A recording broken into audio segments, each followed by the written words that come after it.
শরীফ ওসমান হাদী, আপনারা যাকে হাদী নামেই চিনেন, ঢাকা ৮ আসন থেকে নির্বাচন করতে চেয়েছিলেন হাদী।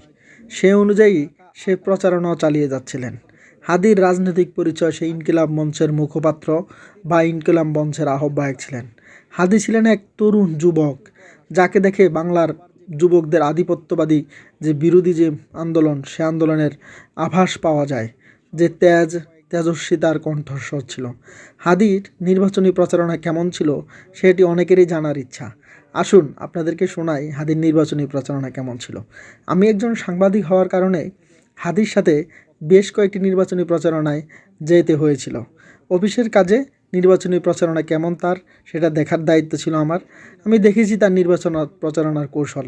সে ফজরের পর থেকে মানুষের যখন নামাজ পড়তে যায়, সে মসজিদের সামনে গিয়ে দাঁড়িয়ে থাকতো। যখন মানুষ মসজিদ থেকে বের হতো, সে মানুষকে লিফলেট দিত, নিজে নামাজে শরিক হতো।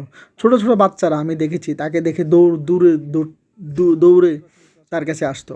সে তাদেরকে কোলে নিত, আদর করতো।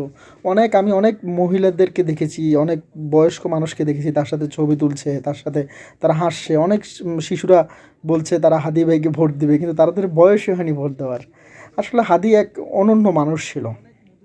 তারপর আমি অনেক সময় দেখেছি যে অনেক বয়স্ক মানুষ হয়তোবা কিছু টাকা সে রোজগার করে, সে হাদীকে কিছু টাকা হাতে মুঠের মধ্যে দিয়ে যাচ্ছে। অনেক মানুষ হাদীর জন্য অনেক কিছু নিয়ে আসছে। হাদী নির্বাচনী প্রচারণা সবচেয়ে আকৃষ্ট ছিল। হাদী বাতাসা দিত, মুড়ি দিত মানুষকে। হ্যাঁ, নির্বাচনী বাতাসা মুড়ি দিয়ে সে নির্বাচনী প্রচারণা শুরু করছিল। আসলে এমন যুবক বাংলাদেশ যা হারালো তার হয়তোবা কখনোই ফিরে পাবে না। এটা আমি মোটামুটি আমার আমার আমার এই গত 10 বছরের কেরিয়ার আমি দেখেছি। এরকম ছেলে হয়তোবা বাংলাদেশে আর আসবে না। হাদী এক অনন্য যুবক ছিল। যারা ভিডিওটি দেখছেন, চ্যানেলটি ভালো লাগলে অবশ্যই সাবস্ক্রাইব করে দিবেন। ধন্যবাদ।